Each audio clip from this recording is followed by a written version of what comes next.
একতাই শক্তি। আর এই একতার একটা উজ্জ্বল উদাহরণ হচ্ছে পশ্চিমা গোষ্ঠীগুলো, অর্থাৎ ইউরোপীয় ইউনিয়ন, ন্যাটো, ওয়ার্ল্ড ব্যাংক, তারপর হচ্ছে যে আরও বেশ কিছু সংগঠন আছে, বা G7, G20। বেসিক্যালি তারা পৃথিবীতে নির্ধারণ করে কোন দেশের অর্থনীতি কেমন হবে, ওই দেশের সরকারে কারা থাকবে, ওই দেশটাকে আসলে কি সন্ত্রাসী রাষ্ট্র হিসেবে ঘোষণা দেবে, ওইখানে শাসনকারী বা শাসক গোষ্ঠী যারা আছে তাদেরকে পৃথিবী কিভাবে ডিল করবে, পৃথিবীর দরিদ্র দেশগুলো তাদের সাথে কি সম্পর্ক রাখবে নাকি রাখবে না, এই সকল বিষয় যারা নির্ধারিত করে তারা হচ্ছে ইউরোপীয় ইউনিয়ন এবং পশ্চিমা শক্তি। তবে এই পশ্চিমা শক্তির বিরুদ্ধে পাল্টা অবস্থান নেওয়ার মতন বুকের পাটা বা কলিজা এটা শুধু একটা রাষ্ট্রের আমি দেখলাম। আগে ছিল রাশিয়া, আর এখন হচ্ছে সেটা ইরান। রাশিয়ারটা মাইনা নিতে পারি যে সামরিক শক্তি, অর্থনীতি, ওয়ার্ল্ড ওয়াইড তাদের যে কানেক্টিভিটি বা একসময়ের পরাশক্তি, কিন্তু ইরান দেখেন ছোট্ট একটা রাষ্ট্র, কিন্তু আজকে ইউর বিরুদ্ধে পাল্টা যে পদক্ষেপ নিয়েছে, এই পদক্ষেপে দুইটা জিনিস তো স্পষ্ট, যে বলা হচ্ছে আগামী 48 ঘন্টার মধ্যে ইরানে বড় ধরনের একটা অভিযান চলবে। সেই অভিযানে ইউরোপীয় ইউনিয়ন যে একাট্টা হয়েছে আমেরিকার সাথে, সেটার বিরুদ্ধে ইরান তাদের প্রতীক অবস্থান নিয়েছে। এমনকি যে তোমরা বললেই আমরা ভালো আর তোমরা বললেই আমরা খারাপ, এই নীতি থেকে বের হয়ে আসা, তোমাদের বিরুদ্ধেও আমরা ব্যবস্থা নিতে পারি, সেই রুলসটাই অ্যাপ্লাই করে বসেছে ইরান। তবে পরিণতি খারাপও হতে পারে। ইউরোপীয় ইউনিয়নের সেনাবাহিনীকে সন্ত্রাসী গোষ্ঠী হিসাবে ঘোষণা করেছে ইরান।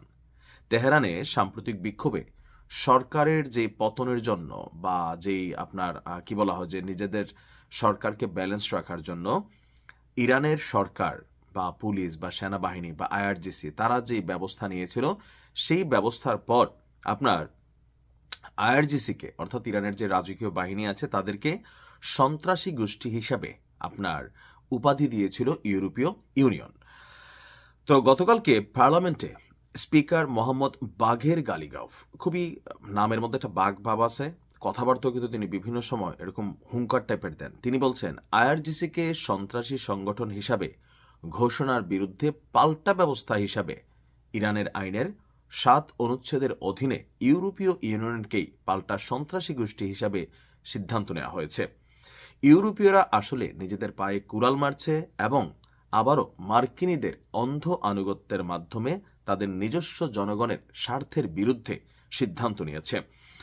গত বৃহস্পতিবার ইউরোপীয় ইউনিয়নের আপনার পররাষ্ট্রনীতি প্রধান যিনি আছেন কাজা কালাস, তিনি আইআরজিসিকে ব্লকের তকমা ঘোষণা দেন। বলেন দমন পীড়নকে ছাড় দেওয়া হবে না। যে কোনো শাসন ব্যবস্থা তার নিজের হাজার হাজার মানুষকে যখন শেষ করে দেয়, সে নিজের পতনকেই ডেকে আনে। মার্কিন গণমাধ্যমগুলো বলছে, মানবাধিকার সংস্থাগুলো বলছে, গত 28শে ডিসেম্বর থেকে শুরু হওয়া দেশব্যাপী বিক্ষোভের সময় 6,713 জনের মৃত্যু হয়েছে, আর আহতের সংখ্যা একটা হিউজ পরিমাণ। আর এই কারণে রাষ্ট্রীয় এই বাহিনীকে তারা আপনার সন্ত্রাসী বাহিনী হিসেবে কালো তালিকাভুক্ত করছে। এখন প্রশ্ন হচ্ছে এদের দেশে কেমন মানে ঘটনা ঘটে না?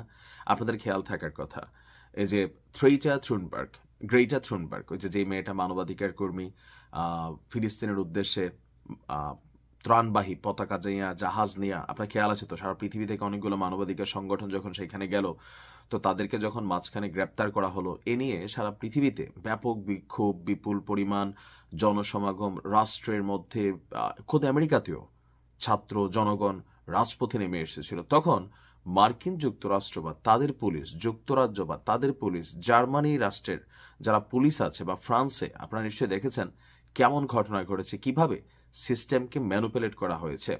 তো ওই সময় কি আসলে হয় নাই কোনো কিছু?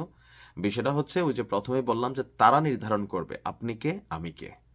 তবে এরকম বিকল্প পদ্ধতি নেওয়া বা পাল্টা রিয়েকশন নেওয়ার মতন ক্ষমতা শুধুমাত্র ইরানেরই আছে। বেস্ট অফ লাক ইরান, ভালো থাকুন।